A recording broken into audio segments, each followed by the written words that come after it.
Betty Stiles and her friend Irwin left New Mexico, fleeing a suspicious FBI agent and honing in on the emergency beacon from Irwin's missing spacecraft.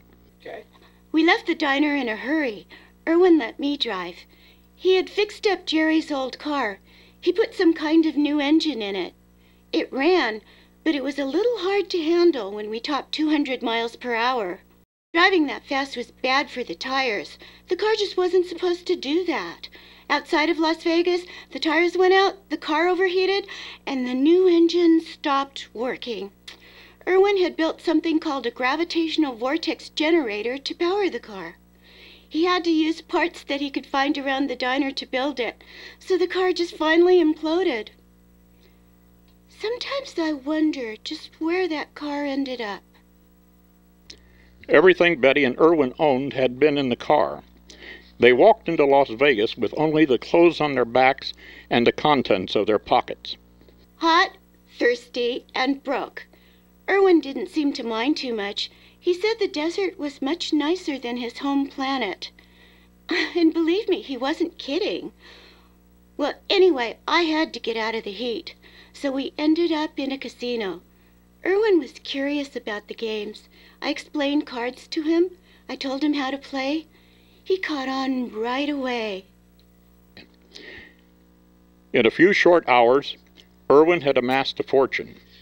In Las Vegas casinos, winning was an acceptable risk to the owners. Winning everything was not. Irwin quickly came under the scrutiny of the casino manager. So there's this little guy who's cheating. I'm supposed to take him out. His girlfriend gets in the way. I don't know what to do with him. In our business, you make a mistake like that only once, huh? So he asked Jimmy Noodles what to do. He doesn't know, so he asked Vinny Two Shoes. Nobody knows what to do about the girl. So we all go to see Antonio, the brain. He realizes the little guy is counting cards. He's got an IQ of like 1,000,000. So the brain gets the idea. He knows just what the casino needs. We end up putting the guy to work. Irwin was doing so great. He had a knack for cards. But the casino people weren't very happy. I thought we were goners. Then, just like that, we're working in the casino. Irwin didn't get to keep any of the money, but they gave us a room in the hotel, new clothes, and jobs. It was so great. I am not from your planet. I am here to rescue my fellow travelers, Jerry and Skylar. They told me that if I did not amuse you, I and my friend would be terminated. That is an impossibility, as I cannot die in the human sense. My weight function will go to zero as time goes to infinity.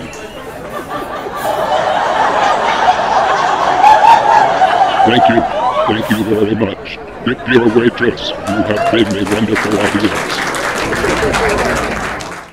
Vegas was different back then. When you were working the Crystal Room, they took care of you. You never paid for a drink. You were a star. Working with Irwin wasn't easy. I drew the short straw. I had to go on right after his act. It was the same every night. By the time he left the stage, the audience was in stitches. They were laughing so hard they didn't even hear me.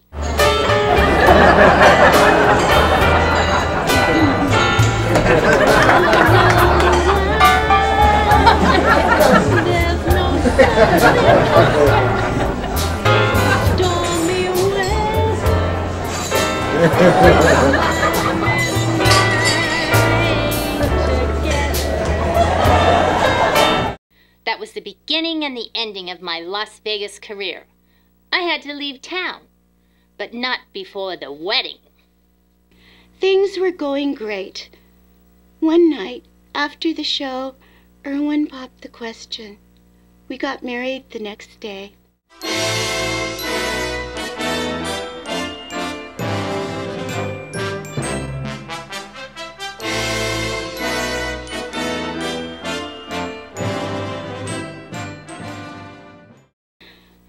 it made. Then, at the reception, we saw a familiar face. It had taken some time, but I had finally found Comrade Irwin Gray. He was using the oldest trick in the book, hiding in plain sight. I knew that if he knew I was closing in, he'd run again, so I went undercover. Disguised as one of the local legitimate businessmen, I moved in on my quarry. The bosses from back east were always sending us associates to look at an operation. Well, we didn't think of anything of Vito the Fed from Washington. He was a good guy, good with guns, good at breaking thumbs. A little on the ruthless side for our taste, but that was okay. Back then we didn't have the kind of rules we have today. Irwin and Betty Gray, Agent Fitch, and organized crime were on a collision course. I had the spy in my sights. Every day I got closer. He had no idea. Nothing could go wrong, and that had happened. So, Vito the Fed is hanging around. And what do you think happens? Our accountant, Danny Skimmer, gets sick and has to go to some hospital in Venezuela or Visalia, Venice, whatever. We need a new bookman. Vito's the only guy not doing anything. One night I'm in the crystal room doing surveillance, and the next thing I know, I'm locked in a room with the casino's books and piles of cash. If they find out I didn't know anything about accounting, my cover would be blown, and Irwin would get away again. I did the only thing I could do. I called in some help. I took pictures of the books, counted the money, and another agent sorted it all out. That freed me up to go after the spy. Betty spotted Fitch first. I had been promoted from dealer to showgirl. I saw every man who came into the casino. Some of them were a little forward. Irwin didn't like that, and he would politely suggest that they leave. That Irwin guy was a little touchy about the boys talking to his wife. Some of the guys just didn't get the hint.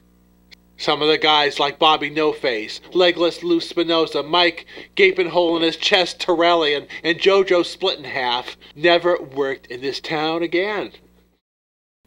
Yeah, and you know, the worst was Sal, the pile of ashes. He blew out of town in a real hurry. Soon the mob would have more to worry about than Irwin. So, pretty soon we had more to worry about than Irwin. I just said that. My contact at the Bureau, Antonio, not a mobster, Balachi, had found something in the books. I showed him. The casino staff had more to worry about than Irwin. Cut that out. Sorry, at any rate, the raid caused major confusion.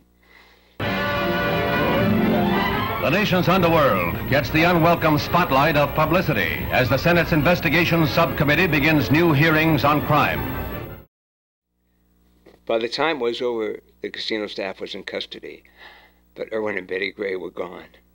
A communist sympathizer on the casino staff must have tipped them off. I was back at square one. Of course, the Square One Hotel had pleasant accommodations, but I couldn't stay. I had a job to do. We got out just before the raid. By morning, we were at Area 51 of the Groom Lake Air Force Base.